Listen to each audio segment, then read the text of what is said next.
aja Pak Wahab. Boleh. Sudah Bagi aja. 8. Siap.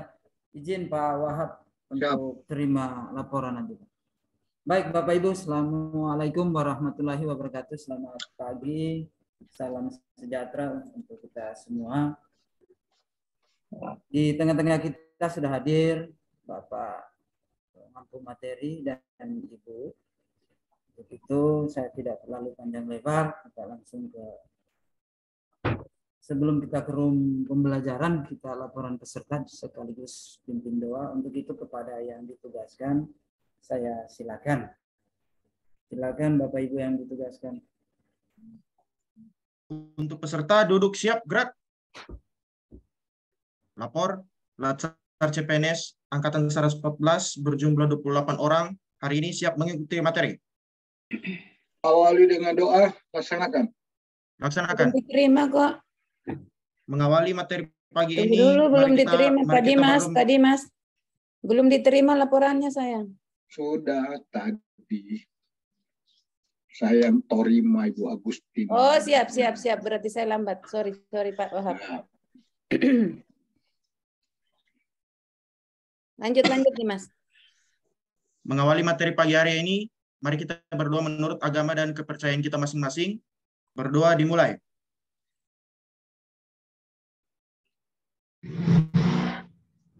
Berdoa selesai. Istirahat tempat, gerak.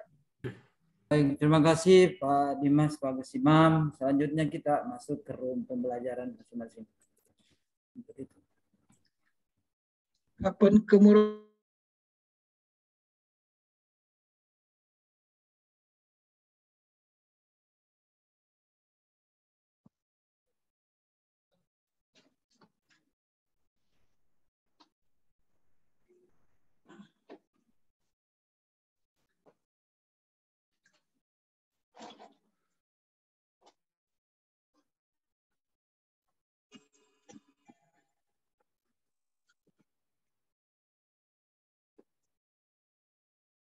ketua kelompok 1. Mohon maaf, bagaimana Pak? Ketua kelompok 1. Saya Pak. Saya ketua kelompok 1 Pak. Dokter Itanggu. Oke. Ini 10 orang ya. 1, 2, 3, 4, 5, 6, 7, 8, 9. Satu lagi. Pasien.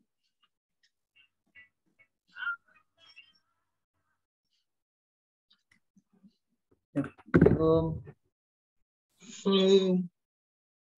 Berarti satu lagi ya Pak Abdurrahman ya. Pak Abdurrahman belum ada. Ya Pak. Oke, kita mulai aja. Baik Pak, izin Pak Hasan. Assalamualaikum warahmatullahi wabarakatuh. Selamat pagi dan salam sejahtera serta salam sehat selalu. Puji syukur patut kita panjatkan kehadirat Allah Subhanahu wa taala, Tuhan Yang Maha Esa. Kita pada kesempatan ini masih diberikan kekuatan, kesehatan, kesempatan sehingga kita bersama-sama pada pembelajaran agenda 3 pada room ini yang alhamdulillah saya diberikan amanah untuk sebagai pengampu. Yang saya hormati evaluator handal kita Pak Hasan serta Bapak Ibu serta Latsar Angkatan 114 Kota Palu khususnya angkatan kelompok 1 ya. Baik, Bapak Ibu, saya izin nanti saya lebih banyak menggunakan bahasa teman-teman ya. Saya lebih familiar menggunakan teman-teman ya. Kalau itu kita sepakati. Pada pagi hari ini tentunya kita akan tempuh waktu kita itu kurang lebih 2 JP atau dari jam 7.30 sampai dengan jam 9. Insya Allah kita bisa penuhi. Namun di dalam hal ini sudah menjadi budaya atau kebiasaan kita itu memperkenalkan dulu ya. Perkenalkan dulu, mulai dari teman-teman, kemudian nanti menyusul saya akan perkenalkan sekaligus langsung masuk pada materi pembelajaran untuk agenda 3. Untuk perkenalan untuk teman-teman cukup saja nama, tidak usah lagi salam itu sudah. Nama saja, terus unit kerjanya di mana? Itu aja. Paham, teman-teman? Nama saja, baru itu unit kerja. Ya. Nah, nggak usah lagi tambah embel-embel. Kalau tidak ditanya sudah kain atau tidak. Ya. Yang ditanya itu cuma nama, unit kerjanya. Jadi kita awali, silakan Pak Ketua diatur apa berdasarkan daftar absennya atau daftar hadirnya atau apa saja berturut-turut ya langsung. Ya, silakan. Ya Pak, izin Pak, mungkin mulai dari saya saja Pak. Karena saya juga tidak hafal sebenarnya untuk nomor absennya semua teman-teman Pak. Ya, silakan. Nama Tangguh Fajrullah. Untuk penugasan kami bertugas di UPTD Puskesmas Mabelopura Pak. Ya, terima kasih. Oke. Mabelopura itu di sini. Bagaimana Pak? Di mana Mabelopuranya? Maksudnya di Gusti Ngurah Rai Pak. Oh, Gusti Ngurah Rai itu daerah situ ya. Oke. Lanjut. Mohon izin Pak. Nama Andi Asril, unit kerja UPTD Puskesmas Pantaloan Pak. Oke, lanjut. Izin Pak. Nama Maya Rizka, unit kerja UPTD Puskesmas Kawatuna. Oke, lanjut. Izin Pak. Nama Fatmawati Arsyad Said, unit kerja Rumah Sakit Umum Anutapura. Iya, lanjut. Mohon izin Pak, perkenalkan nama Dr. Gigi Andira Setiana, unit kerja UPT Puskesmas Singgani. Ya, lanjut. Singgani ya? Oh iya. Singgani kemarin saya sana. Ya, lanjut. Izin Pak, perkenalkan nama Amalia Ramdania, unit kerja Puskesmas Pantoloan. Lanjut. Mohon izin Pak, nama Dewi Trisa, unit kerja Puskesmas Sangurara. Ya, lanjut.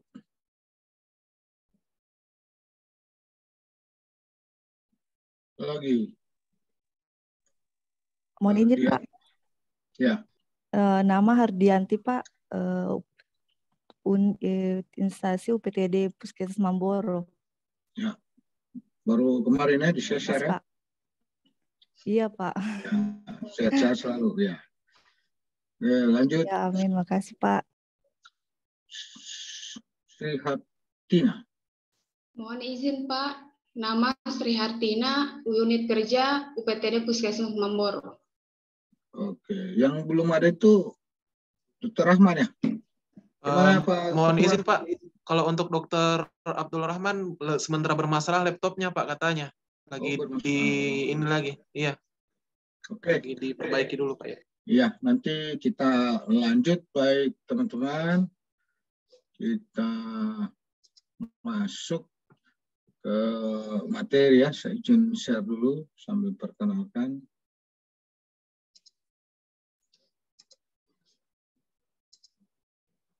Ini kelihatan ya? Kelihatan Pak. Oke. Nah, ya. Baik. Kita, teman-teman, untuk pertemuan di agenda 3 itu 2 kali ya, tanggal 24 sampai tanggal 26. 24 dan 26. Tapi pertemuan saya dengan teman-teman itu sekaligus saya sebagai pengampu di dalam pembimbingan, coaching ya istilahnya, di dalam penyusunan rancangan aktualisasi. Perkenalkan ya, nama saya ini jelas, lengkap. Ya. Lahirnya juga lengkap ya, bisa dibaca ya. Kemarin ini materinya ini saya sudah kirim ke LMS Kolabjar. Ada yang sudah lihat? Sudah Pak. Sudah semua ya? Ya, sudah bagus. Pak. Ya, bahkan agenda 4 pun saya sudah share ke LMS Kolabjar. Jadi nanti bahan referensi teman-teman sebelum kita masuk ya di dalam pembelajaran. Alamat ya. Pangkat ya sekarang ini Widya Saudara Halim Tama, pangkat 4D, alamat rumah Jalan Banteng, ya, kantor BPSDM. Ya, ini HP saya, nanti kita punya alat komunikasi, kita berkomunikasi, apalagi saya sebagai coaching mau dan tidak mau.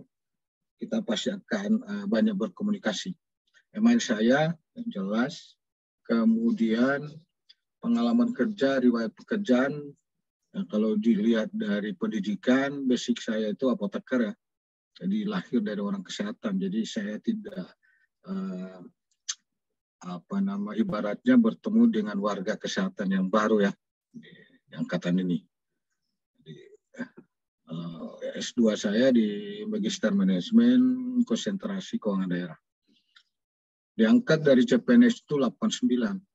Ada yang sudah lahir 89? Ada, Pak. Sudah ada. 89 dan menjadi PNS itu 90. Karena menjadi PNS itu harus kita melalui dulu ada pendidikan seperti teman-teman ini kan namanya latsar. Kalau saya dulu prajabatan. Kemudian riwayat jabatan yang diamanahkan ya dari tahun 91 saya sudah menjabat Kasubsi sampai dengan Kasih di Kanwil maupun di Balai POM. Awalnya dari Balai POM, Kanwil, kemudian ke Inspektorat. Lebih lama Inspektorat kurang lebih 13 tahun sampai dengan pelaksana tugas inspektur, kemudian ke Kepala Biro Pemerintahan, staf ahli gubernur, terakhir sebagai Kepala Badan Pendapatan Daerah Provinsi Sulawesi Tengah. Dan sekarang secara fungsional Widya Suara ahli utama pada BPSDM Juli 2021 sampai dengan sekarang kurang lebih 1 tahun ya. Ini sekedar biodata untuk memperkenalkan bahwa tentunya dari sisi jabatan teknis sudah lalui, kemudian masuk ke jabatan administrasi khususnya di pemerintahan, sudah juga saya diberikan amanat. Ya. Mudah-mudahan bisa pengalaman saya untuk kita sama-sama sharing di dalam pembelajaran agenda 3 ini. Itu sekedar pengenalan. Ya. Ini mungkin ada satu sejauh saya yang Esparm ya. Oke, ini kegiatan kita Rabu dan hari Jumat. Jumat lagi kita ketemu khusus di agenda 3. Selanjutnya baru kita ketemu di agenda 4 atau coaching atau habituasi. Kenapa teman-teman? Dengar suara saya? Dengar ya? Kedengaran Pak. Dengar Pak. Kasih ya. Jadi kenapa teman-teman itu mengikuti latsar? Ya, itu perintah dari regulasi ya. Itu dari Undang-Undang Nomor 5 tahun 2014 tentang aparatur sipil negara. Jadi kalau teman-teman inilah buku kita, pedoman kita, undang-undang ini mulai mengatur kita. Ya. Mulai dari CPNS sampai dengan memangku jabatan ini sudah diatur, kemudian di turunan dari peraturan itu PP nomor 11 2017 dan telah dirubah dengan nomor 17 tahun 2020 tentang manajemen ASN. Ini mengatur lagi secara teknis. Kemudian kaitan dengan pembelajaran pelatihan dasar ini diatur dengan peraturan LAN atau Lembaga Administrasi Negara nomor 10 tahun 2021 dan telah dirubah dengan nomor 1 tahun 2021 tentang pelatihan dasar. Jadi teman-teman itu wajib mengikuti pelatihan dasar CPNS sebelum menjadi PNS. Sedangkan untuk penyelenggaraan latsar ini diatur dengan keputusan LAN nomor 13, sedangkan kurikulumnya itu dengan nomor 14. Nah, dan tambah lagi saya menambah surat edaran Menpan, itu mungkin teman kemarin sudah mempelajari nilai-nilai dasar ASN ya, atau disebut ASN berakhlak. Itu diatur dengan Permenpan nomor 20 tahun 2021 tentang implementasi core value dan employee branding ya, ASN. Itu kemarin ya di agenda 2. Siapa yang mengampu agenda 2? Siapa yang suara? Bu Yuli. Oh, Bu Yuli. Oh, kemarin ya. Oh, berarti sama-sama kita waktu di Sigi.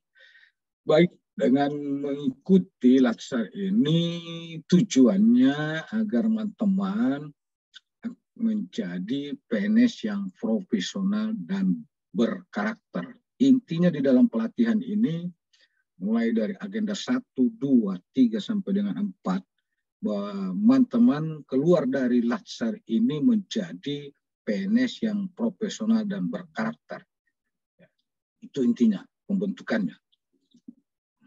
Baik, ini dasarnya. Kalau kita sudah tahu dasarnya, tentunya teman-teman diharapkan diminta atau tidak diminta, teman-teman itu mengikuti proses pendidikan Latsar ini, insya Allah sehat-sehat terus ya, sampai dengan selesai. Ikuti proses ya. Ya, tadi bagus, ada yang menyampaikan, Pak, saya tidak ikut agak full ya, maksimal karena baru melahirkan. Yang kedua ada yang laptopnya bermasalah. Selalu ada laporan-laporannya ya pada teman-teman supaya bisa diikuti keberadaan teman-teman ya. Ini dasar kita untuk menjadi pokok pembelajaran kita. Kenapa teman-teman itu harus mengikuti Latsar. Setelah lulus baru itu jadi PNS. Jadi PNS, teman-teman pasti sumpah ya. Dasarnya menjadi PNS sertifikat ini Latsar ya.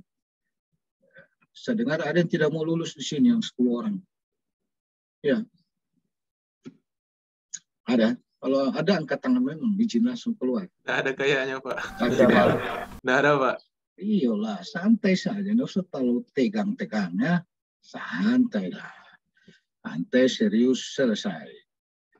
Oke, ini dasar kita ya. Kemudian deskripsinya ini, teman-teman ini mudah-mudahan, bukan lagi mudah-mudahan, tentunya ya, teman-teman ini dengan pengetahuan agenda 3, kedudukan dan peran ASN, akan mendukung terwujudnya smart governance ya, sesuai dengan ketentuan peraturan berlaku, menjalankan fungsi ASN. Apa fungsi ASN itu? Tentunya berdasarkan Undang-Undang Nomor 5 Tahun 2014 tentang ASN pada pasal 10, bahwa sebagai pelaksana kebijakan, pelayan publik, dan perekat dan pemersatu bangsa. Ingat, itu fungsi ASN, amanat dari Undang-Undang Nomor 5.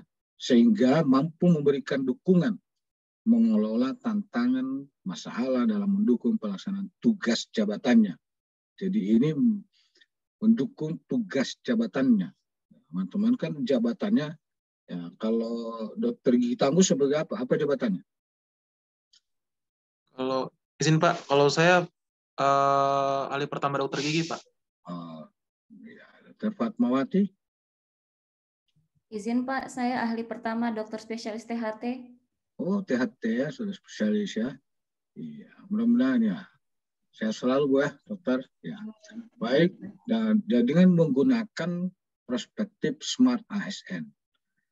Oke, ini diskusinya. Artinya kita sudah tahu bahwa kita ini melangkah kemana. Nanti masuk kepada tujuan pembelajarannya. Dan penekanannya ini maka kepada teman-teman ya, agar memiliki kemampuan berpikir kritis dan kreatif terhadap konsep dari praktek pengolahan ASN. Ya. Kemudian lanjut,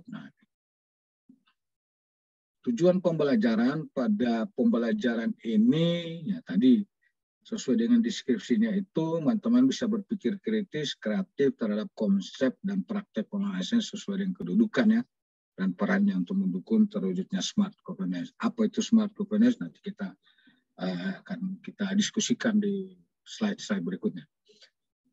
Hasil pembelajaran, indikatornya pada akhirnya itu teman-teman bisa menjelaskan dan berpikir terhadap implementasi kedudukan peran. Apa perannya, apa hak dan kewajibannya, kode etik, kode perilaku, konsep sistemeri dalam pengolahan ASN, serta mekanisme pengolahan ASN. Jadi unsur-unsur tersebut itu masuk di dalam unsur pengelolaan atau mekanisme ASN ya, yang bisa menjelaskan berpikir terhadap implementasi kecakapan digital dasar pada perspektif literasi digital smart ASN.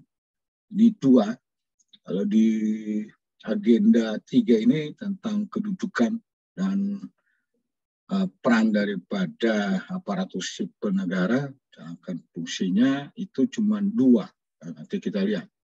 Lebih banyak berbicara tentang pengelolaan ASN dan smart ASN. Ini apakah terlalu cepat saya menyampaikan? Ya tidak. Cepat enggak? Tidak, Pak. Enggak, Pak. Oke, nanti tolong saya diingatkan ya kalau terlalu cepat.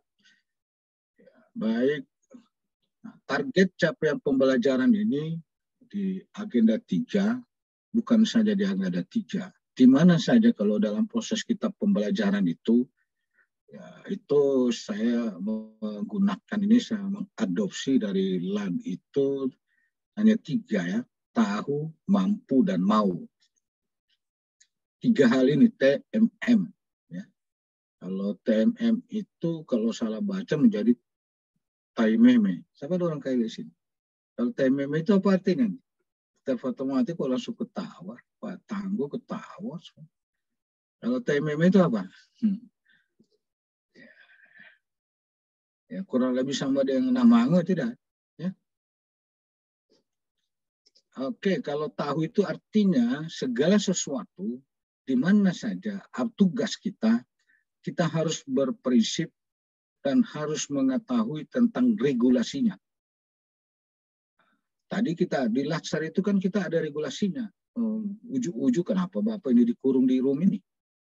Ada regulasinya, ada perintah, itu salah satu contoh. Kemudian tentunya di dalam pelaksanaan tentu kita tidak terlepas dengan beberapa teori, konsep-konsep teori ya, di dalam mendukung. Ya, baik dalam materi ini ada beberapa teori ya. Bahkan lagi kalau di tugas-tugas kita ya. Secara teknis banyak teori-teori ya, kita belajar situ ya. Kemudian kedua mampu dalam artian mengaktualisasi, mengimplementasikan aksi atau habituasi. Kemarin dengan teman-teman di agenda 1 ya, kemudian masuk ke agenda 2, sekarang ini agenda 3 ya. Di mana teman-teman bisa menghabituasikan ya peran saudara, kemudian bagaimana saudara menggunakan ya digital tuh, tentunya yang beretika ya. Kemudian mau itu ada semangat, ada motivasi atau ada gairah. Kalau kita cuma tahu mampu tapi tidak bersemangat, atau tidak bersemangat, bagaimana kita mau tahu mau mampu? Ya. Jadi 3 unsur tahu, mampu, mau dengan beberapa ini hal itu, teman-teman ini harus punya arahan ya di dalam pembelajaran agenda 3 ya. Karena ini supaya teman-teman di dalam pembelajaran agenda 3 ini, kemudian bahkan mungkin nanti dengan agenda 4, kita di agenda 4 itu 5 kali pertemuan, 4 kali pembimbingan, coaching, 3 kali pembimbingan, dan langsung rancangan aktualisasi seminarnya. Karena ada semangat, ya nanti kalau ini, nanti disimak ya, kita punya deal, yel, biar kita semangat. Jangan nanti di rumah ngelamun semua ya.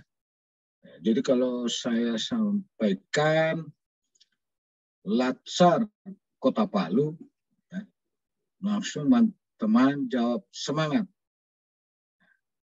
Kalau saya sampaikan semangat, teman-teman jawab ASN berakhlak luar biasa. Udah ya. Terus kalau saya sampaikan NKRI harga mati, ya, teman-teman jawab. Itu sudah bisa diingat ya. Saya kalau bisa coba semua di mute suaranya semua. Dibuka suaranya semua ya. Nanti kita serentak ya. Tapi kalau semangat itu dengan kepal tangan ya, supaya dia.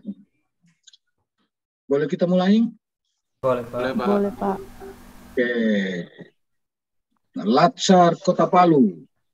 Semangat. Semangat. Lupa nih. 3 kali. Iya, kalau maksudnya tadi Latsar Kota Palu semangat. Kalau saya sampaikan semangat, ASN berakhlak luar biasa. Langsung kalau saya sampaikan NKRI harga mati. Oke, boleh ulang? Boleh, Pak. Boleh, Pak. Latsar Kota Palu. Semangat. ASN berakhlak luar biasa. Luar biasa. NKRI Harga mati.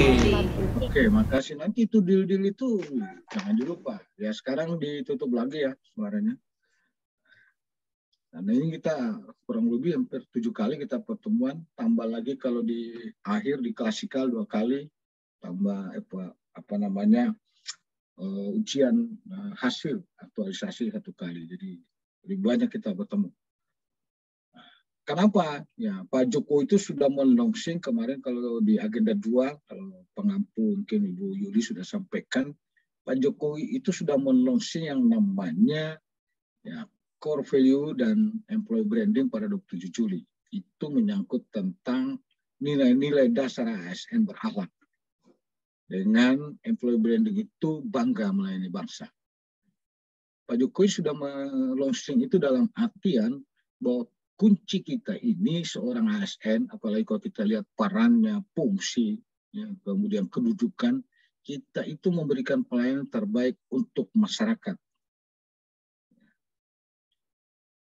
Kalau itu, jadi kalau mau melayani itu harus betul-betul melayani dengan jiwa ya, yang tertanam pada diri yang kita itu yang kuat. Jadi sekarang bukan lagi zamannya kita itu ya dulu, bukan lagi zamannya kolonial ya mau dilayani. Jadi kita harus melayani. Apalagi kalau kita sekarang ini berada di dunia hybrid ya, dunia kolaboratif, semua terbuka ya. Kalau hal sekarang ini, kalau dengan keterbukaan dengan dunia sangat hibrid ini, jadi tidak ada lagi orang yang ego ini. Ya, ego dari sisi ilmu, ya, ego dari sisi daerah. Ya. Apalagi kalau ego sektor, dalam kita melaksanakan tugas. Ya. Tidak ada lagi sekatan-sekatan, oh ini harus yang melaksanakan, harus kita sembunyikan ilmunya seperti ini. Jadi kita sudah berkolaboratif. Ya. Kalau di agenda 2 itu ya di ujungnya ada kolaboratif. Kolaboratif harus bekerja sama, membuka diri. Ya. Itu intinya. Ya. Apakah secara dengan teman atau dengan unit kerja yang lainnya. Ini pesan Pak Jokowi pada tanggal 27 Juli yang ditetapkan dengan Permenpan surat edaran Menpan tadi ya. Nomor 20 tahun 2021 ya tentang implementasi ini. Kalau ini teman-teman sudah paham di agenda 2 nih. Ada 7 komponen ya. ASN berakhlak. Berakhlak itu kan akronim ya. Sangat terkait dari ada 7 komponen nilai ASN ya. Nah, di dalam agenda 3 ini jadi tadi di deskripsi, di tujuan kita banyak berbicara tentang manajemen ASN. Ini kelihatan kursor saya. Ya, Pak. Dan juga berbicara tentang smart ASN. Menuju apa? Smart governance. Kalau bicara manajemen ASN, lebih banyak tentang pengelolaan ASN. Sehingga ASN itu dihasilkan yang profesional, memiliki nilai dasar etika, bebas dari intervensi politik dan praktek KKN. Ini intinya pengelolaan pengelolaan ASN itu. Nah, kemudian di literasi digital itu tentunya bagaimana kita memiliki kemampuan atau keahlian ya, terhadap pemanfaatan ini ya, digital. Pemanfaatan digital itu berarti termasuk alat-alat komunikasi atau jaringan yang ada. Alat komunikasi salah satunya kan HP. Ya. Sehingga kita mampu ya, dengan literasi digital itu mampu kita menemukan, mampu kita menganalisis, mampu kita menggunakan, mampu kita membuat satu informasi dan juga bisa memanfaatkan. Tetapi di dalam kita berliterasi digital itu, ini yang perlu kita dalami, kita pahami yang namanya harus ada skill, cakapan kita, ada kultur ya, atau culture kita itu ada budaya, ada etik, ya, ada etika, tentu ada safety-nya itu adalah keamanannya. 4 unsur ini lebih banyak berbicara di Smart ASN. Itu kalau di modul, ini kalau sudah lewat MOC ya, kan teman-teman kan sudah lewat pembelajaran mandiri MOC ya. Sebelum masuk itu di modul itu di Smart ASN kurang lebih ada 264 halaman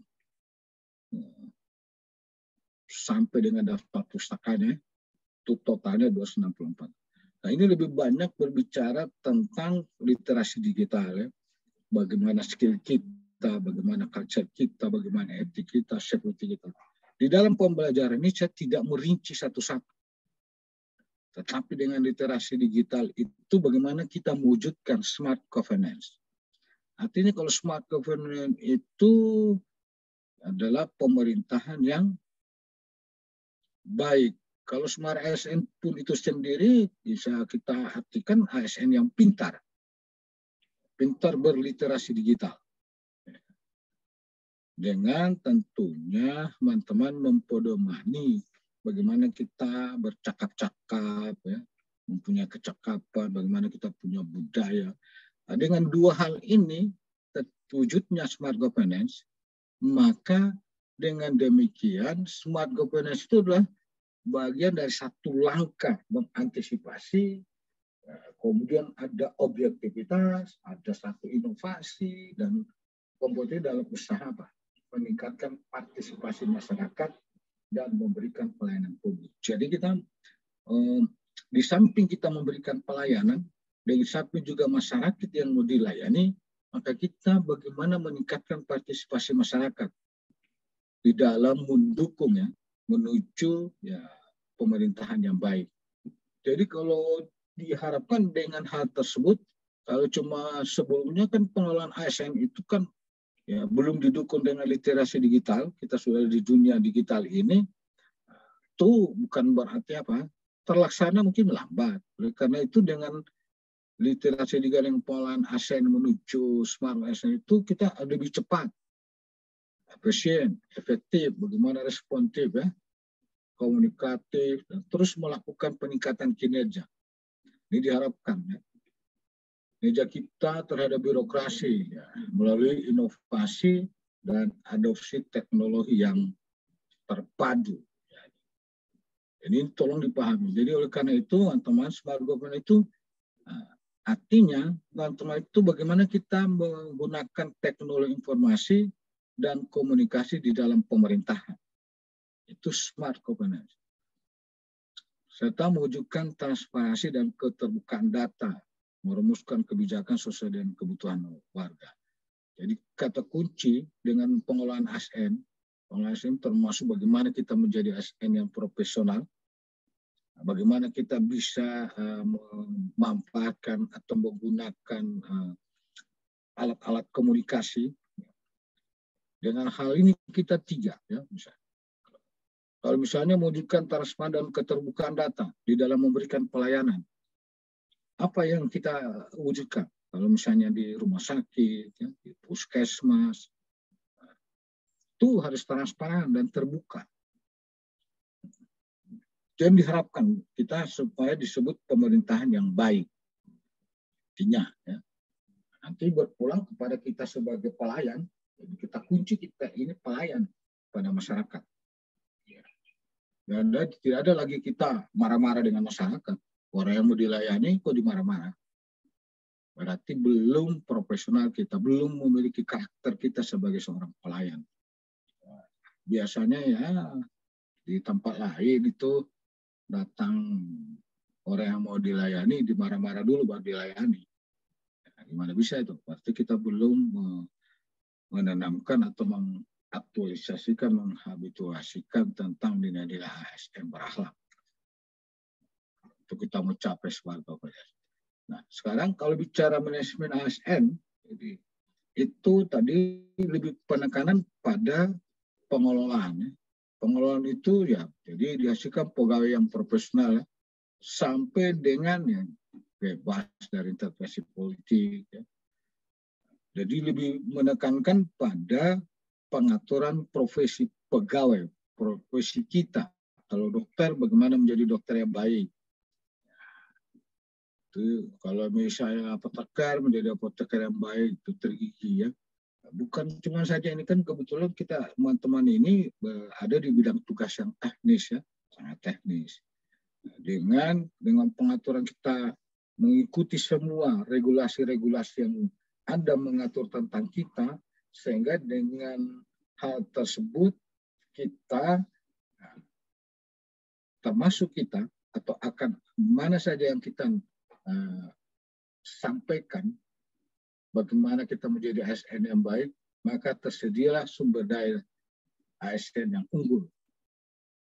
Unggul dalam artian tentu selalu mengikuti perkembangan zaman. Zaman sekarang ini sudah zaman digitalisasi ya. Sudah zaman orang bilang IT ya. Kita sudah menggunakan informasi teknologis. Semua apa-apa dengan teknologi. Tuhan dengan adanya HP, apa yang kita tidak bisa, semua terbuka. Ya. Bahkan kita lancar ya. Itu salah satunya. Di dalam mekanisme pengolahan ASN cuma ada dua. Mengatur tentang PNS dan juga mengatur tentang P3K. P3K itu apa? Kalian tahu P3K?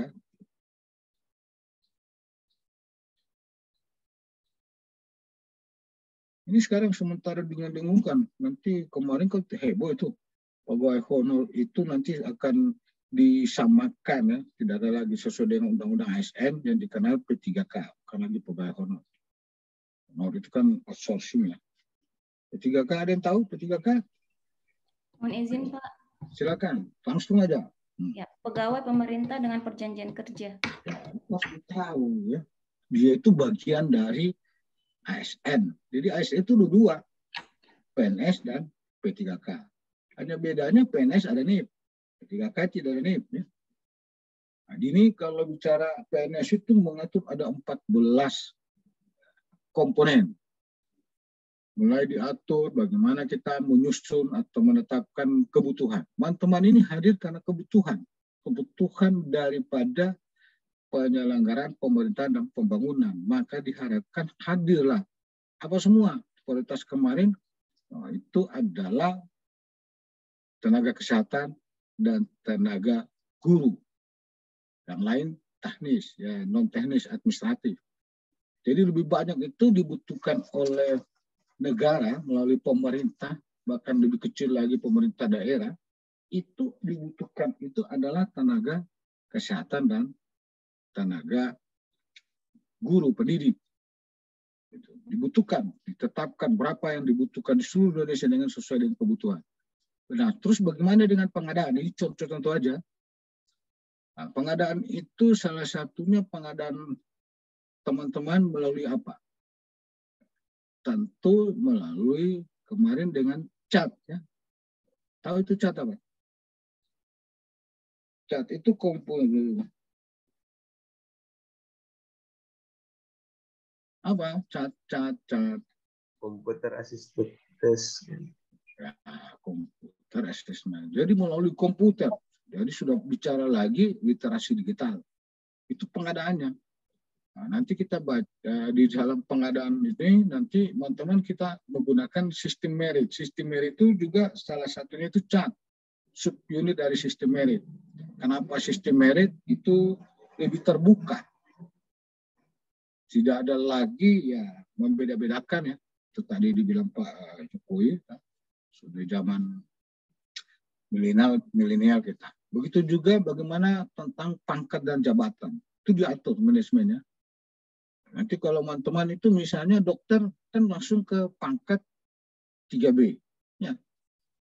Kalau SKM masih 3, itu diatur. Terus menaik nanti ke 3C diatur. Bagaimana? Itu pangkat.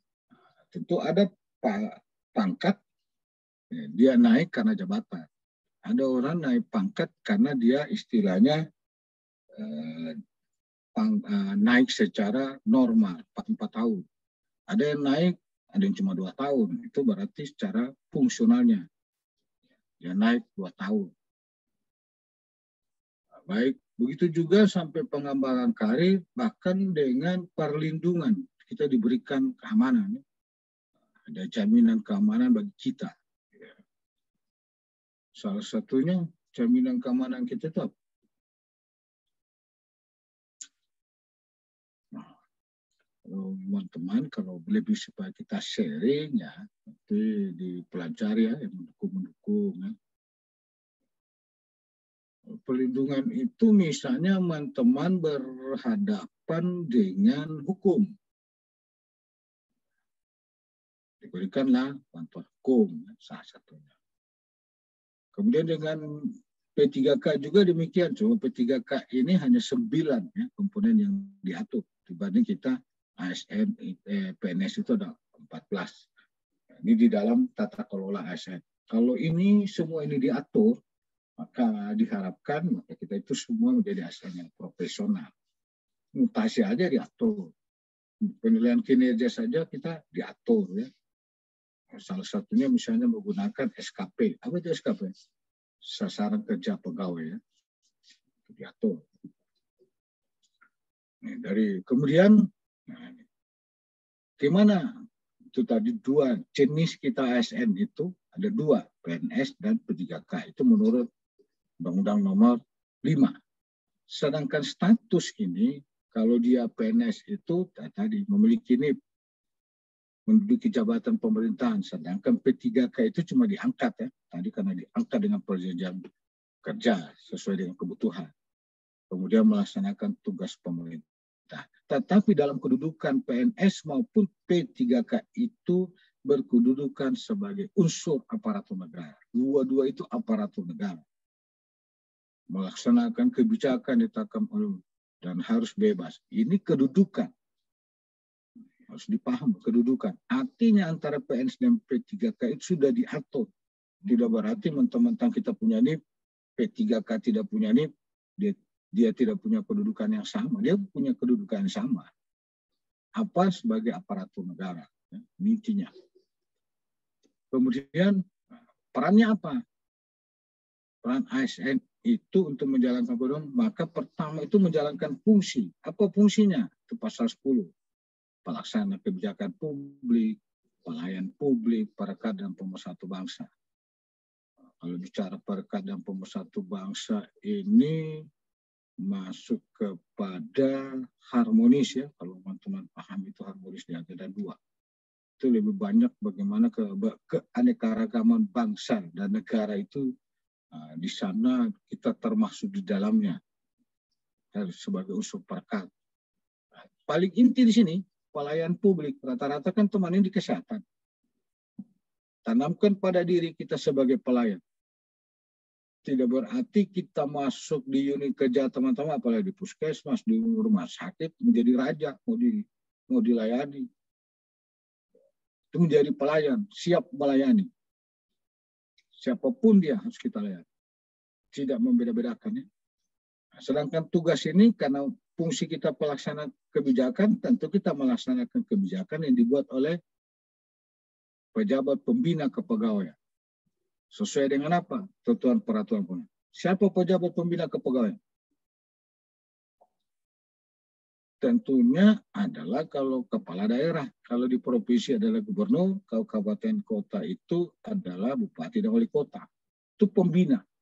Pembina kebijakan itu dilaksanakan oleh Sekprov di provinsi, Sekap di kabupaten kota atau Sekot, dan pelaksana teknisnya itu oleh BKD atau ada yang gabung.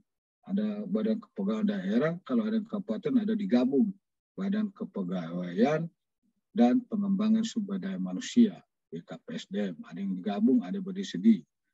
Itu pelaksana teknis yang mengatur kalau teman-teman sebentar ya, sudah lulus, mau naik pangkat, mau menjadi PNS, itu lewat pasti BKD, tapi diatur oleh unit kerjanya, ada Kasubag atau kepegawaian. Itu sebagai tangan-tangan dari BKD atau BPKD. Kemudian memberikan pelayanan publik yang profesional dan berkualitas. Karena sebagai pelayan publik, kita tidak boleh berhenti. Bagaimana kita supaya lebih profesional? Bagaimana supaya kita lebih berkualitas? Jadi kita harus selalu mengembangkan diri ya, baik dengan pendidikan formal maupun pendidikan non-formal yang menunjang. Yang menunjang di mana tugas-tugas kita atau diberikan amanat di dalam melaksanakan tugas. Ya. Contoh saja misalnya teman kan sampai kok nih apoteker kok sampai ke pada pendapatan, sampai ke biro pembangunan, staf ahli bidang keuangan, sampai di inspektorat. Tentu tidak hanya apoteker yang dipakai, saya menggunakan pendidikan formal tambahan tadi, S2, kemudian menambah lagi pendidikan non formal yang melalui pelatihan, melalui workshop, ya, yang menunjang sehingga kita betul bahwa yang diberikan amanah itu di mana saja kita tujukan profesional kita. Menunjukkan profesional tentu tidak hanya profesional tetapi berkualitas. Itu ya. Nah, ini memperalat persatuan dan kesatuan NKRI. Tugas kita perekat itu bukan, kalau namanya perekat itu ibarat lem, kita itu satu. Ya, satu nusa, satu bangsa. Ya. Kita dalam satu nusa, berarti kita satu bangsa. Kalau Bhinneka Tunggal Ika, apa itu? Di bawah kepala bumi itu. Ya. Dan ini biar berbeda-beda, bercerai-cerai, tetap satu. Kalau sudah bercerai, kita satukan. Oleh karena itu kita pengawas satu. Ya. Kita maksudnya dalam satu NKRI. Tidak ada dia bilang, saya bikin negara baru. Ini tugas kita, ini pasal 11, ini dicangkan dari sisi fungsi, kemudian tugas, dan ini peran kita. Peran kita itu sebagai apa? Ada di menjadi perencana, ada yang sebagai pelaksana, ada yang sebagai pengawas. Dalam penyelenggaraan apa? Tugas-tugas umum pemerintahan dan pembangunan. Melalui pelaksanaan kebijakan dan pelayanan publik yang profesional. Lagi-lagi yang profesional. Bebas dari intervensi serta bersih.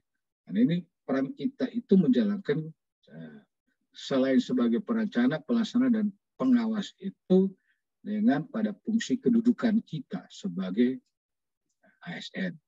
Untuk apa? Lagi-lagi menjadi profesional. Profesional dalam hal memberikan pelayanan kepada masyarakat. Kalau kemarin teman-teman bicara berorientasi pelayanan, lebih menekankan kita itu datang hadir menjadi CPNS, menjadi PNS, itu sudah siap harus melayani. Karena itu amanat undang-undang. Jadi kalau teman-teman, kalau ada yang sudah kita misalnya diberikan amanat tugas, tidak berarti ya, kadang-kadang di tempat lain, kalau tidak ada yang berjemput, kalau tidak ada yang melayani kita, udah. Nggak mau datang, ya biarkan saja. Itu tidak ada lagi yang seperti itu. Ya. Kalau ada yang seperti itu, perintah undang-undang, teman-teman sudah ikut lasar, bisa-bisa dikenakan sanksi. Ya. Tidak memberikan pelayanan yang baik pada masyarakat. Nah, tentunya kalau teman-teman sebagai ASN atau PNS itu ya, memiliki hak dan kewajiban. Apa itu hak, apa itu kewajiban. Kalau hak itu berarti ya, adalah sesuatu yang patut atau layak diterima. Agar ASN itu bisa melaksanakan tanggung jawabnya, ya, meningkatkan produktivitasnya, menjamin kesehatannya dan akuntabilitas. Setiap ASN itu diberikan hak. Ya. Nah, persoalannya ini di kebanyakan orang, bukan di sini. Gitu. Ya. Dia lebih banyak menuntut hak daripada kewajibannya.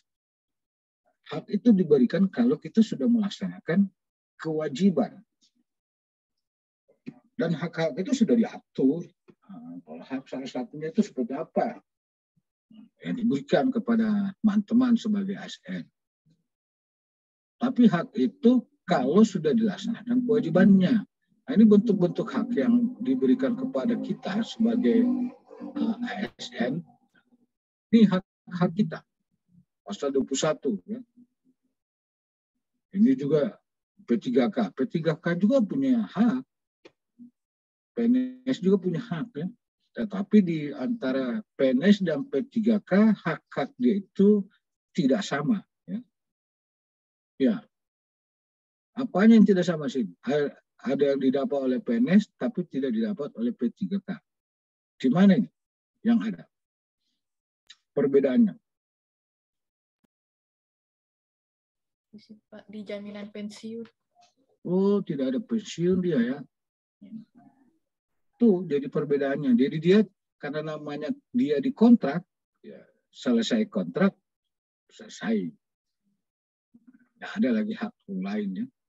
Oh, saya nuntut. Kenapa saya tidak dapat pensiun? Ya, memang cuma begitulah haknya. Walaupun sudah melakukan kewajibannya ya. Ini intinya di dalam manajemen pengelolaan ini. Kalau ini kita pahami teman-teman, nanti itu kita bisa mewujudkan pemerintahan yang baik. Kemudian apa kewajibannya? Artinya beban atau tanggung jawab yang bersifat kontraktual. Atau yang sepatutnya diberikan, artinya kita memberikan, kita itu dikontrak. Walaupun P3K dikontrak dengan batas tertentu, kalau kita itu dikontrak sampai dengan pensiun. Sama-sama dikontrak. Cuma kalau namanya P3K dikontrak dengan waktunya yang tertentu. Kalau kita itu dikontrak sampai dengan berakhirnya masa kerja kita. Di dalam melaksanakan hak dan kewajiban kita tentunya memiliki kode etik. Ini ada kewajiban ya. Dia ada 17 kewajiban. Ini menurut PP nomor 94. Bagian dari turunan dari Undang-Undang nomor 5. Ini dipahami ada 17 ini. Setia dan taat ini sudah otomatis. Menjaga persatuan juga sudah otomatis karena memang peran kita, fungsi kita, kedudukan kita ini menjaga persatuan. Melaksanakan kebijakan. Nah, ini sini. Misalnya nomor 8 bersedia ditempatkan di seluruh NKRI. Ada yang bersedia mau dipindahkan ini? Kalau sekarang ini setelah PNS, kan situ bersedia ditempatkan di seluruh. Bisa saja bukan cuma setelah jadi PNS, misalnya, siapa tahu ada yang mau langsung dipindahkan misalnya di Buol, diangkat, ya harus bersedia. Kalau namanya bersedia ditempatkan bukan diminta. Ya. Ada juga ini bersedia ditempatkan salah artikan meminta. Misalnya, Pak, saya ini namanya laki-laki, dia kebutuhan ASN itu laki-laki. Saya, Pak, meminta kalau bisa saya ditempatkan di ini mengikuti istri. Pun tidak ada ketentuan aturan laki-laki mengikuti istri. Istri mengikuti laki-laki, suami ya. Ada lagi, Pak, saya meminta saya ditempatkan di sini karena saya mendekati dengan orang tua. Memang orang tua sudah tua, tidak ada orang tua yang sudah muda. Ya, itu. Oh, saya mendekati orang tua dalam keadaan sakit. Kalau orang tua sakit, kan ada rumah sakit. Namanya kalau kita sudah pindah, orang tua itu menjadi tidak sakit. Itu tidak ada alasan-alasan seperti itu maksudnya ya, teman-teman. Nah, ini. Nah, nanti ini menghadiri dan mengucapkan sumpah janji PNS. Wah, ini. Di depan ini kalau teman-teman selesai latsar, pas sudah dapat lulus, dapat sertifikat, siap-siap. 100% langsung mengucapkan sumpah dan janji. Ya. Ini yang paling penting nomor 14, masuk kerja dan mentaati ketentuan jam kerja.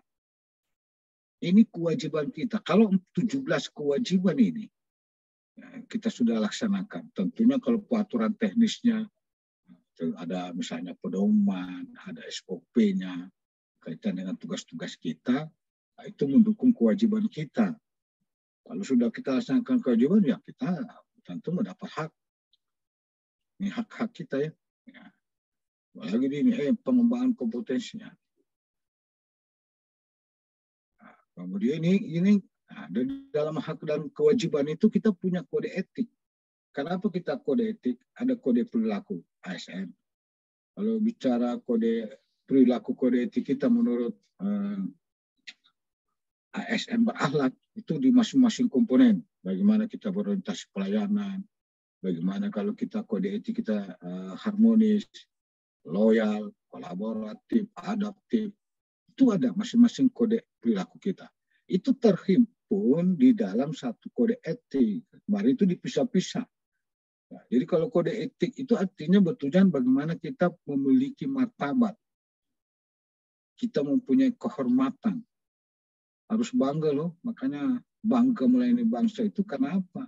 Karena kita itu memiliki martabat dan kehormatan sebagai aparatur sipil negara.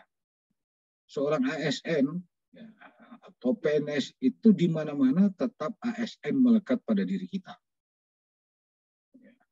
Apalagi kalau kita misalnya berbuat di tempat lain yang tidak betul, tidak sesuai ketentuan, itu pegawai di mana dia itu? Itu tidak melekat, itu melekat terus. Di rumah saja itu tetap melekat PNS kita, ASN kita. Di mana saja. Jadi itu dalam hal apa? Menjaga martabat kehormatan kita, maka diperlukan kode etik dan kode perilaku. Di sisi lain kita itu ASN itu adalah tenaga profesi. Selain misalnya dokter, itu profesi dia dari sisi teknis ya, jawab. Kalau kita secara keseluruhan ini mau ada dokter, mau SHKM, bidang, perawat, ya, atau jaksa, atau namanya siapa saja di dalam berhimpun kasus kita itu adalah tenaga profesi sebagai aparatur negara. Oleh karena itu kita memiliki kode etik. Dan kita terhimpun di dalam satu wadah. Kalau di dokter ada ID, ya, gigi ada gigi itu ya. Kalau kita punya wadah namanya Korpri, ya. Itu ada Korpri, kita terhimpun di situ. Kode etik itu meliputi nih, ada kurang lebih ya 12 ya kode etik. Jadi mengatur perilaku kita. Bagaimana melaksanakan tugas dengan jujur, bertanggung jawab, berintegrasi tinggi ya. Melaksanakan tugas dengan cermat dan disiplin. Jadi ini ada kurang lebih 12. Melaksanakan ketentuan pertempuran mengenai disiplin pegawai. Kode etik kita nih. Ini kita harus pahami kode etik kita. Belum lagi kalau kita bicara kewajiban. Teman-teman harus kita tanamkan kode etik ini dari awal ya. Memegang teguh nilai dasar. Ya. Nilai dasar ASN kemarin gitu. Ya. ASN berharap menjaga reputasi. Kalau kita sudah paham ini, mulai dari kewajiban, ya, khususnya kode etik, ya, kita juga sebagai aparatur sipil negara, ya, PNS itu sebagai apa? Nah, kalau kita melihat dengan contoh ini apa? Apa komentarnya? Dia bisa memberikan komentar. Mohon izin Pak. Silakan. Ya, dari gambaran ini mencerminkan ASN itu tidak menjalankan kode etik dan perilaku ASN, di mana tidak menjaga martabat dan kehormatan ASN. Kenapa? Apanya? Itu secara konsep, tapi dari sini sikap perilakunya seperti apa? Dari sikap perilakunya yaitu meminum minuman keras dari gambaran ini dengan menggunakan seragam ASN. Iyalah, karena dia ini dalam keadaan jam kerja, belum lagi pakaiannya sudah jelas identitasnya, ya, belum lagi apa yang dia lakukan. Ini tentu bukan lagi melanggar lagi kode etik ya. Langkah lagi kita punya fungsi sebagai pelayan publik cuma berada di kafe, di hotel ya, atau di kafe, di restoran. Ini kan tidak betul ya. Ini maksudnya contoh ya seperti ini. Nah, sekarang kita masih di bagian dari pengelolaan ASN. Tadi saya sudah sampaikan bagaimana kita mendapatkan proses rekrutmennya, pengangkatannya, penempatannya itu ya secara terbuka dan kompetitif. Ini menggunakan konsep sistem merit dalam pengolahan. Sistem merit itu tentu adalah satu kebijakan dan yang berdasarkan pada kualifikasi, kompetensi dan kinerja secara adil dan wajar tanpa membedakan. Tidak ada lagi beda-bedakan latar belakang. proses ini sih sekarang sedang dikembangkan. Kalau di Jawa Barat pemerintahan namanya manajemen talenta, tetapi dia bagian dari konsep sistem merit. Dia mulai mengangkat orang dalam jabatan, ya.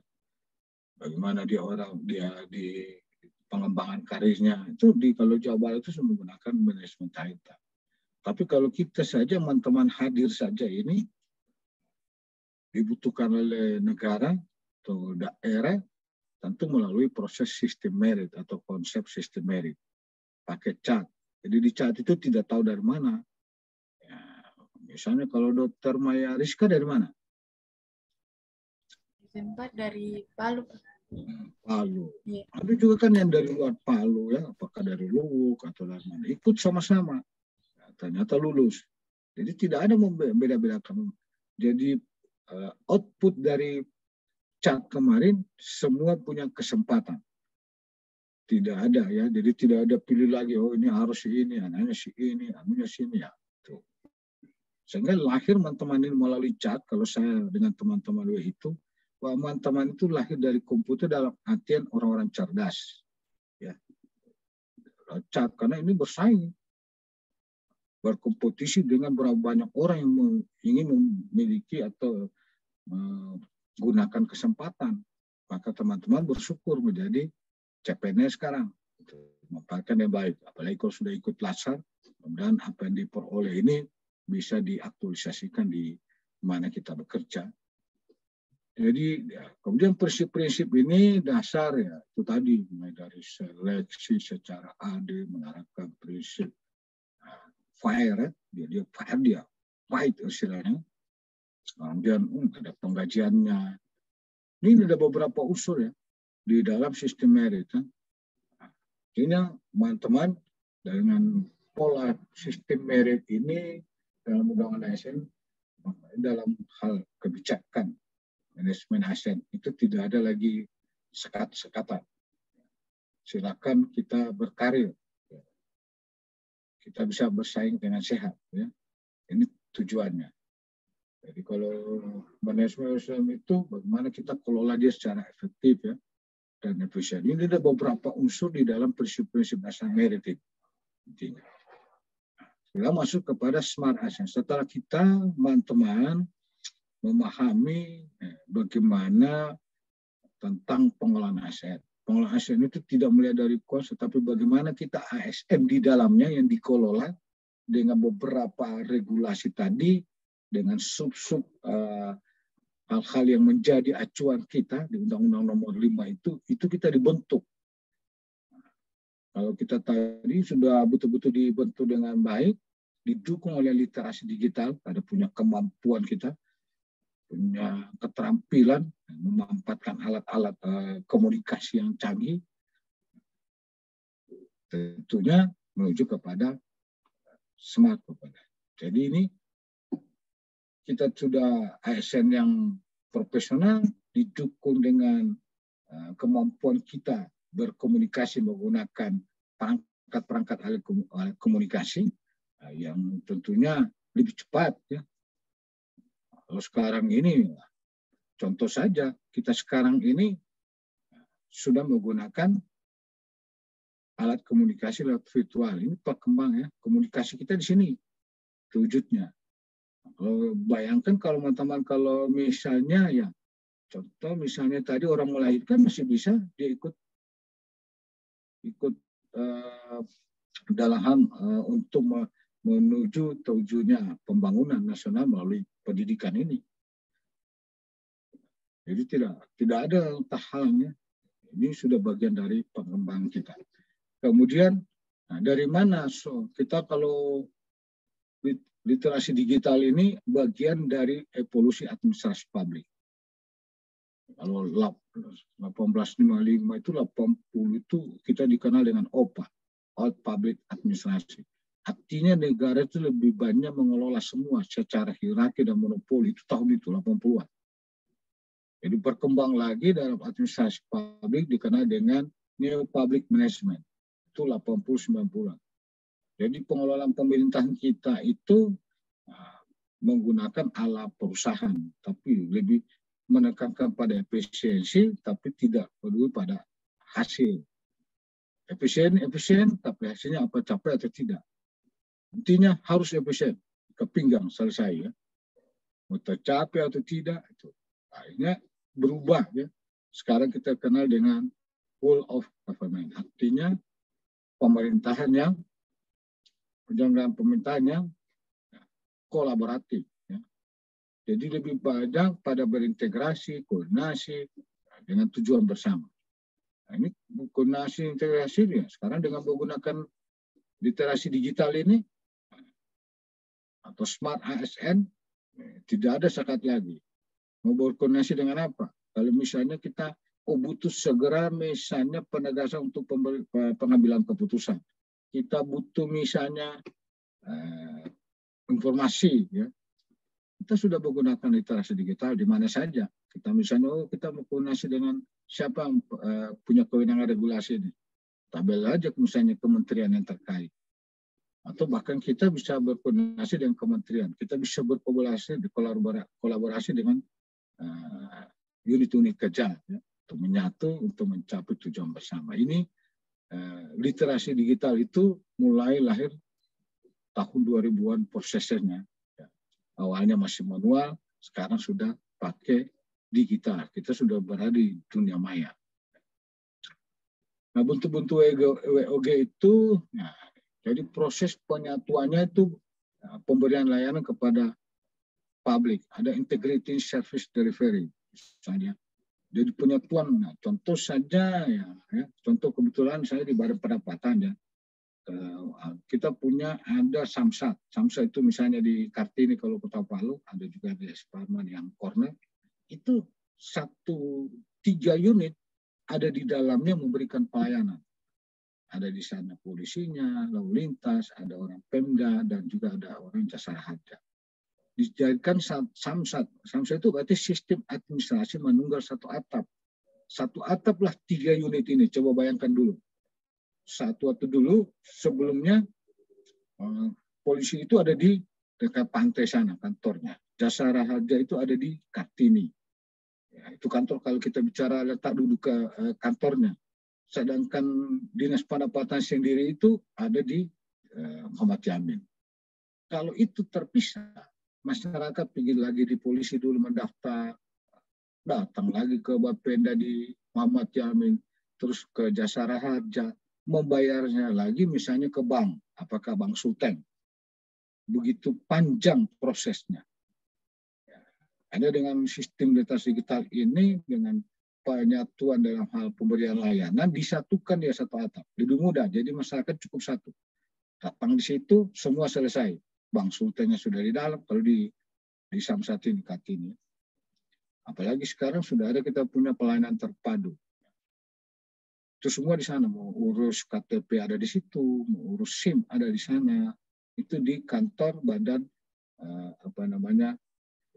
pelayanan terpadu satu pintu, yaitu yang di Jalan Cutnya Jin atau semua situ ada. Itu maksudnya pendekatan-pendekatan itu layanan disatukan dengan memanfaatkan literasi digital. Ada fungsi koordinasi dan kolaborasi tentu secara horizontal atau secara koordinasi. Ya. Tadi saya contohkan tadi ya. Untuk apa? Tadi kalau di Samsat itu sampai tujuan kita punya boleh beda masing-masing tugas, tapi kita punya tujuan sama bahwa kita memberikan layanan pada masyarakat, efisien, cepat, tapi tercapai tujuan kita. Polisi mengatur dia punya pengaturan kaitan dengan STNK, pendapatan mengatur tentang notis pajaknya. Kalau Jasa Raja itu terkait dengan sumbangan wajib daripada wajib pajak. Tentu kalau di rumah sakit bagaimana? Ada pelayanan-pelayanan terpadu ya. Itu juga di puskesmas, itu sudah terpadu. Nah, nanti teman-teman mungkin bisa kita sharing. Kalau misalnya membuat satu rancangan melihat ya isu-isu atau masalah nanti. Kemudian dia memiliki karena integrity and regulation governance itu artinya punya kontrol politik, punya otonomi administrasi. Kalau di Inggris itu tuh sudah masuk ke era-era seperti itu. Kemudian punya konsep-konsep sosial ya, budaya organisasi. Itu bentuk WOG. Ini bagian di dalam bagaimana kita memanfaatkan literasi digital itu menuju misalnya pemerintahan yang baik ya, menggunakan prinsip WOG. Ya. Tentu kalau kompetensi kita di dalam literasi digital itu hanya dituntut 4. Bagaimana kita punya kecakapan kita berdigital ya. Kita memiliki misalnya bagaimana punya budaya, ada etika, ada safety kita ya. Intinya 4 hal ini kalau secara konsep ya, secara rinci detailnya itu kalau kita baca modul itu sampai diatur ya. Tapi kalau pada kesempatan ini tentang dengan waktu yang terbatas, dan mungkin saya bisa selesaikan dalam waktu 2 jam. Karena juga teman-teman sudah ikut MOC, tentunya sudah lebih banyak, teman-teman lebih tahu. Ya. Kita ini juga pembelajaran orang dewasa, mandiri. Ya. Nih, kemudian, seperti cakap bermedia digital, apa? Kita hanya, pertama dasar kita harus menggunakan perangkat. Kita pengetahuan bisa mengoperasikan.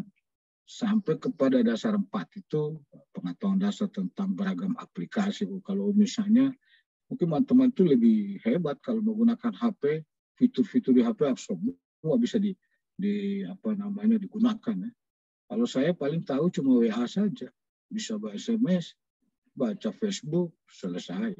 Ada orang sampai HP-nya bisa dia gunakan dengan alat komunikasi lebih canggih, bahkan dia membuat satu fitur-fitur yang baru ya. Ini di dalam cakap, berarti kemampuan kita bagaimana mengetahui, memahami, menggunakan perangkat keras dan piranti lunak.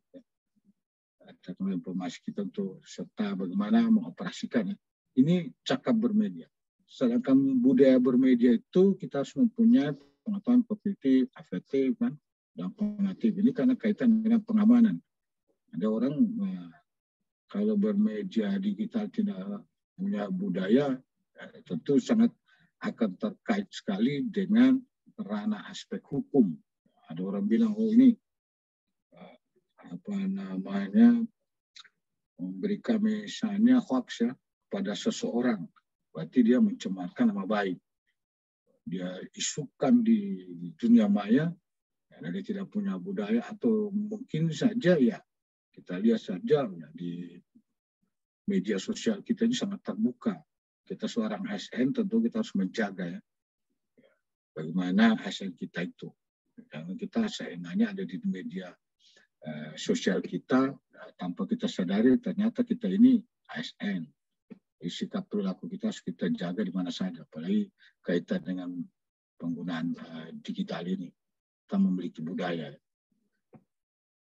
Kita juga punya etika. Jika bermedia digital ini ya. Karena itu ya, karena kita memiliki etika, maka kita harus mempunyai kita self control yang kita ya. Jadi kita budaya, hanya tidak pintar bercakap, kita memiliki etika. Apalagi kita harus misalnya bagaimana punya aman bermedia. Itu tadi. Kaitan dengan budaya, tentu memahami konsep, mekanisme proteksi diri itu terhadap ya, HP kita, ya, alat komunikasi kita, terhadap misalnya identitas, digital data diri kita itu. Oh ini sekarang orang tiba-tiba, ya, istilahnya kita punya nomor HP itu dihack. Ada yang meminta pulsa. Ini untuk pengamanannya tentu kita juga harus mengamankan alat-alat digital kita. Apalagi kalau kita kaitan dengan pengelola data di unit kerja kita. So, jangan sampai ya, keluar ya, data-data yang tidak perlu diketahui orang. Ini salah satu ya, saya tidak fokus secara rinci. Bagaimana itu kognitif, bagaimana efektif, bagaimana kognitif. Ini ya, teman mohon ya kita teman-teman itu bisa tentunya mendalami sudah lewat MOC, nanti dalam tugas nanti saya akan sampaikan mau dan tidak mau itu teman-teman untuk menambah wawasan ya. Bahkan pengayaan terhadap materi ini khusus. Kemudian kita melihat bahwa kita di Indonesia Digital Nation itu peran pemerintah digital itu mengatur, ada regulasi, ada kebijakan. Jadi juga tidak seenaknya, maka pemerintah itu mengendalikan. Jadi fungsi di sini regulasi, pengatur kebijakan juga mengendalikan digital ini. Jadi tidak heran, oh ini kok tiba-tiba kenapa saya punya itu diputus, kenapa saya tidak punya. Jadi, ternyata pemerintah melihat kita punya cakap digital kita itu membahayakan pada negara. Maka mungkin kalau misalnya coba teman-teman ada kunjungan kepala negara, ya itu biasanya HP kita tidak bisa berfungsi, dikendalikan. Jadi di spotnya ditutup, itu dikendalikan. Kalau terbuka ini sangat membahayakan keamanan baik misalnya kepala negara. Sedangkan masyarakat digital itu dituntut aktivitas dia. Bagaimana menyiapkan atau memanfaatkan aplikasi atau infrastruktur ini di masyarakat digital. Oh, kalau sekarang masyarakat tidak usah dituntun lagi. Sudah lebih canggih. Bahkan aplikasi, ya, bahkan aktivitas melebihi. Apalagi sekarang di zaman yang anak-anak muda sekarang milenial. Dari masyarakat pemuda ya. Sedangkan di ekonomi digital itu di mana-mana saja sekarang sudah sistem online.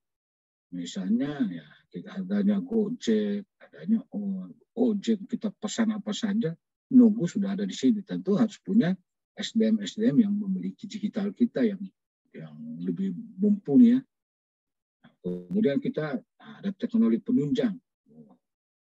Kalau misalnya kita di ekonomi digital kaitan dengan pendapatan, ini saya kasih contoh lagi di pendapatan itu kita menggunakan teknologi itu penunjang berupa visa supaya pelayanan kita baik. Kalau pelayanan bagus, otomatis hasilnya ya karena kita tidak bicara ekonomi, karena bicara tentang pendapatan masuk ke daerah pendapatan itu. Tapi kalau bicara ekonomi, misalnya kalau UMKM ya dia menggunakan sistem digital pesan. Oh, sekarang mau pesan kue, di mana saja harus pesan. Nah, tentu harus ditunjang dengan teknologinya. Paling tidak itu HP-nya, canggih lagi. Nah, kemudian di dalam ekonomi digital, kalau yang namanya perusahaan-perusahaan besar selalu melakukan riset.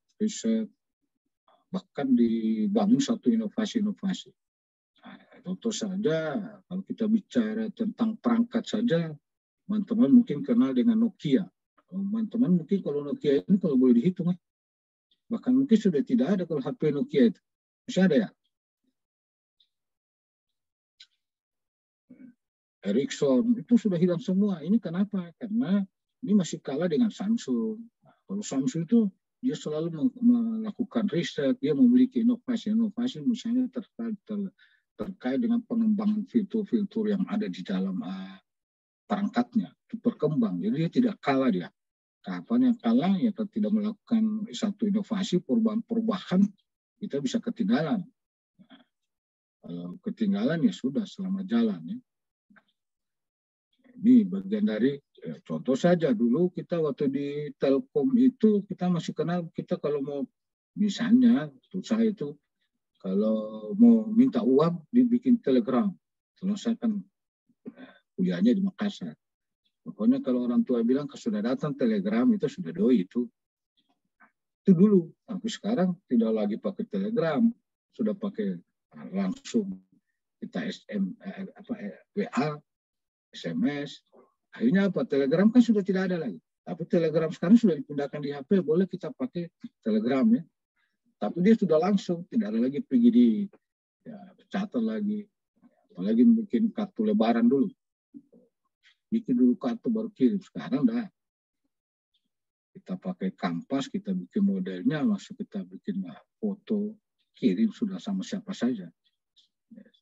Seluruh Indonesia ini perkembangan dari sisi digital ya. Kalau bicara ekonomi tentu di sisi ekonomi ya ada nilai-nilai unsur, ada keuntungan. Nah, tentunya dulu di dalam kesenjangan digital itu kita itu keterbatasan saya punya kemampuan ekonomi. Kita tidak memiliki ekonomi yang kemudian bagaimana kita punya komputer yang bisa mengoperasikan perangkat, kita punya akses atau ada jaringan. Terus sebelumnya ini memang bahkan mungkin di beberapa daerah masih ada seperti ini. Contoh misalnya akses internetnya.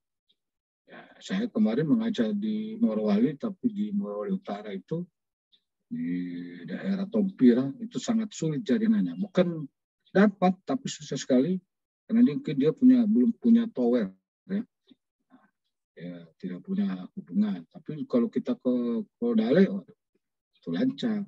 Gimana? Jadi artinya dalam kesenjangan digital itu dipengaruhi karena susahnya kita akses. Apalagi kalau ada mengoperasikan misalnya perangkat komputer, itu juga. Ini masih ada beberapa. Tentu dengan kesenjangan ini kita bisa tertinggal di dalam mengikuti literasi digital yang begitu atau digital sekarang berkembang. Ini yang perlu kita pahami. Dengan kesenjangan ini, apakah pada diri kita atau pada masyarakat, kita harus tentunya mengajak pada masyarakat untuk beraktivitas kaitan dengan kesenjangan ini. Tidak hanya terlena, dengan kesenjangan ini memicu kita untuk lebih memanfaatkan kita bisa bercakap-cakap menggunakan digital. Ini contoh saja ini. Seorang guru ini nekat mengakhiri ini, salah satu yang diangkat karena dia gagap gagap teknologi. Sehingga ini, jadi dia gagap dengan teknologi. Guru sekarang sudah mengajar sekarang ya sudah menggunakan pakai sistem seperti sekarang virtual. Karena kesulitan dia menggagap terhadap teknologi, akhirnya dengan tuntutan pekerjaan seperti tadi, maka dia akhiri hidupnya ya gantung diri. Ini muncul ini karena pekerjaan yang selalu menuntun dengan menggunakan digital, perangkat-perangkat lunak tidak mampu, dia tidak tahan dalam tekanan itu, nah, akhirnya dia mengakhiri. Ya, ini zaman ini, ya, sekarang ini. Ya, saya berharap teman-teman kita harus mengikuti itu. Saya saja dulu ya, tapi syukur-syukurnya dari awal bisa menggunakan alat komputer. Tapi sekarang kita harus mengikuti bagaimana kita ikuti pembelajaran virtual. Bagaimana kita mengkomunikasikan melalui virtual, harus kita belajar. Walaupun belum maksimal, teman-teman ini nanti akhirnya juga nanti akan ketemu dengan pelayanan-pelayanan yang menggunakan digital. Tidak tahu mau dan tidak mau harus belajar. Jadi dari akhir ini teman-teman saya sudah share ya, saya sudah kirim ke LMS. Ini ada tugas, ya. Individu, ya, nanti tolong ya. Nanti dikumpul itu tanggal 25 jam 20 malam. Tugas individu itu mengidentifikasi, kemudian membuat learning jurnal.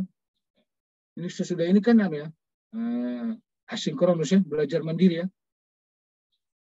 Ya Pak. Siap. Iya Pak. Sudah ini langsung mengerjakan tugas, bukan sesudah ini langsung berhamburan. Itu gunanya asinkronus itu belajar mandiri melaksanakan tugas. Atau bisa aja belajar yang kalau kaitan dengan mendukung di mana pembelajaran berikutnya. Ini ada tugas individu, ada tugas kelompok. Tugas kelompok itu saya sudah bagi 3 kelompok. Di sana ada ketua, masing-masing. 3 kelompok, tinggal dipilih siapa moderator, siapa penyaji. Nanti kita bertemu di tanggal 26. Ini kita akan mendengarkan penyajian dari masing-masing kelompok di tanggal 26. Ini masalah penugasan. Kalau saya pikir teman-teman kalau sudah baca kemarin sudah bisa dibuat itu. Kemarin itu kalau pada saat Kamis ya.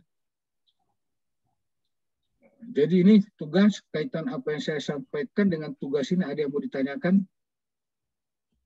Silakan teman-teman. Sebelum kita mungkin jam 9 ya kita pindah ke room ya. Saya izin minum ya, silakan. Ada yang mau ditanyakan? Iya Pak, mohon izin bertanya Pak. Silakan. Nama ya, sebut nama saya. Ya. Nama saya Andi Asri Pak. Mau menanyakan untuk terkait tugas kelompok untuk analisis kasus Pak. Berarti kita masing-masing itu Pak mencari 3 kasus, kemudian kita gunakan metode tapisan APKL di agenda 2 sama USG. Ya. Kemudian kita mencari isu-isunya juga Pak ya. Ya, seperti itu. Jadi kalau teman-teman ada 3 orang di unit kerja masing-masing, lihat mana terkait dengan manajemen ASN, mana yang terkait dengan ini. Dicari kasus-kasusnya. Ini bisa saja diangkat dari tugas individu kan, ada nih. Tinggal dipindahkan di sini. Tinggal nanti dibahas kelompok. Ini kan identifikasi isu kan. Kalau teman-teman jeli, saya sudah bocorkan nih. Ya. Di individu kan ada. Teman-teman bawa ke sini, ke kelompok. Kemudian di kelompok ditapis, disaring menggunakan tools analisis. Mau pakai APKL, mau pakai Astrid, pakai USG. Dari situ dapatlah, setelah itu baru kita lihat peta analisisnya. Sampai dengan dimintakan itu kasus apa Anda rekomendasikan, berarti sampai dengan pemecahan masalah ya. Setelah dapat satu core isu misalnya ya, dari masing-masing itu kita coba. Berarti kalau dia 3 orang tambah 3 berarti 9 ya. 9 isu, 9 itu ditapis, mana yang paling menonjol ya. Mana yang paling total yang dominan itu bisa dapatkan core isu, baru core isu ditapis lagi menggunakan diagram fishbone, cari penyebabnya. Penyebab itu yang dapat pemecahan masalah dari isu itu. Paham? Oh baik Pak, paham Pak. Kemarin kalau tidak salah di agenda 1 sudah disampaikan ya oleh pengampu. Iya Pak, sudah Pak. Di isu kontemporer ya. Iya, isu kontemporer. Ya. Lama apa? Artinya kalau teman-teman ini ikuti atau dapatkan, maka akan mengantar teman-teman menyelesaikan rancangannya. Karena agenda 3 ini sebagai inspirasi di mana teman-teman membuat rancangan aktualisasi. Disitulah rancangan aktualisasi teman-teman sudah diajak akan mengaktualisasikan nilai-nilai ASN beralap. Itu nanti kita bicara di coaching. Kalau bisa, isu-isu itu sudah bisa mengantar teman-teman sampai membuat rancangannya. Kalau bisa. Bukan kalau bisa, kalau perlu memang seperti itu. Ini isi sama Mbak terus sampai dengan membuat rancangan oke, sampai pada aktualisasi. Ya. Apalagi kalau dari agenda 1 kan ada tugasnya itu semua masing-masing. Kalau tugasan matang, di agenda juga ada tugas, kalau itu dibawa terus tinggal di apa ya istilahnya diedit ya, dikaji lebih dalam sampai di agenda 3. Agenda 3 sampai dengan agenda 4. Lebih rileks, lebih gampang. Oke? Oke Pak, makasih Pak. Ini kalau tidak salah di saya ini tinggal 2 menit ya. Ya. Kita ke room, tidak? Ada pertanyaan lagi?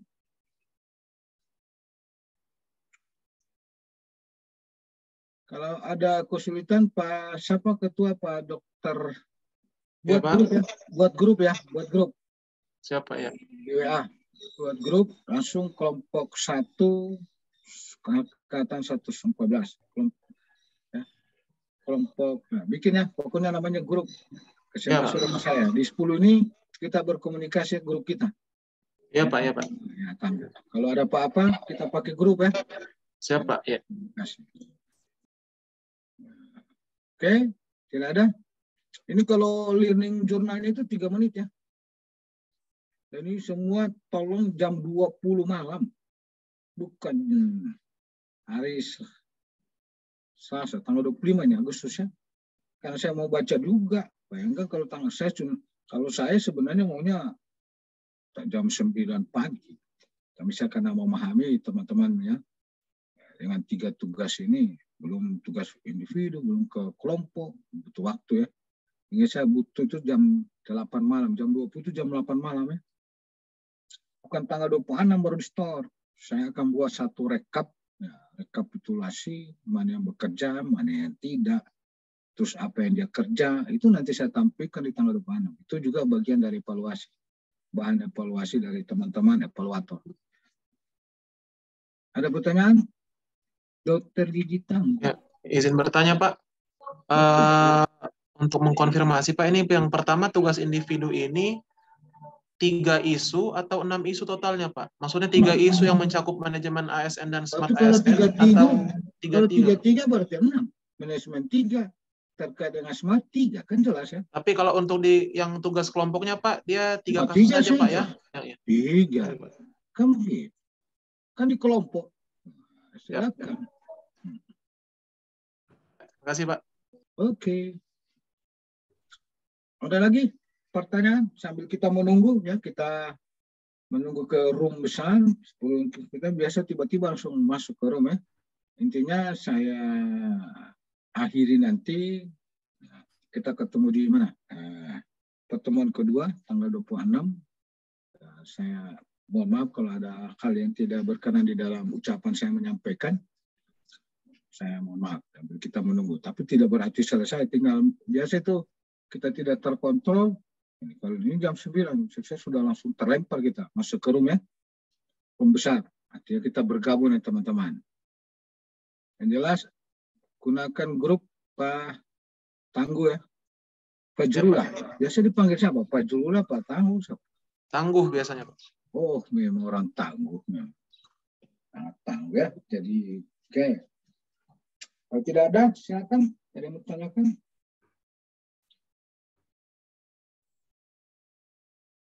Silakan Dokter Maya. Mungkin ada yang ditanyakan, Bu. Ya Pak, Assalamualaikum. Terima kasih. Pak mau bertanya, misalnya kayak contoh untuk manajemen ASN, masalah isunya bisa seperti kekurangan tenaga pada puskesmas, bisa Pak? Ya, kalau manajemen ASN kan secara konsep tadi kan sudah sampaikan ya, apa yang diatur. Nah, tugasnya seperti apa pada saya. Ya, dilihat dari situ. Ditarik kita, oke? Ya Pak, ya. Pakai grup diskusi. Nah, kita ada orang habis makan, balap mulut. Siap, salah.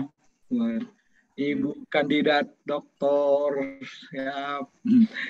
Mulai Sedeng. Oh, kita harus bangga. Mulai Mi Sedeng. Kapan kamu, Ruth? Hari Sabtu kayaknya Pak. Hari Sabtu apa hari Minggu? Saya dengar ceritanya Bapak ganti sopir di Teboli. Oh iya, kita ini harus serba bisa. Mana petugas ini? Hasan, mana Hasan? Hadir Bu, baru keluar dari room. Hasan, eksekusi Pak Hasan. Saya mau pindah room. Terima kasih Bu. Oke, eksekusi. Bu Agustina ya, Pak Wahab. Izin. Ya, baik, silakan. terima kasih. Izin Bu Pak Wahab untuk terima laporan lagi Pak Wahab. Baik, terima kasih Bapak Ibu untuk pembelajaran kita pagi ini. Ibu Agustina, Pak Wahab, dan Ibu Dokter Gigi. Terima kasih atas pendalaman dan penguatan agenda 3-nya. Untuk itu sebelum kita akhiri pembelajaran pada pagi hari ini, kita laporan peserta sekaligus pimpin doa. Untuk itu yang ditugaskan saya silakan. Untuk peserta duduk siap, gerak. Lapor materi pembelajaran pada hari ini telah selesai. Laporan selesai. Laporan diterima, diakhiri dengan doa, kerjakan. Siap, kerjakan. Untuk mengakhiri materi hari ini, marilah kita berdoa bersama-sama menurut keyakinan dan kepercayaan kita masing-masing. Berdoa dimulai.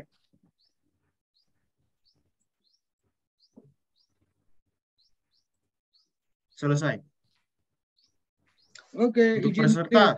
Mohon izin, Lid, ya. Ya, terima kasih Pak. Silakan.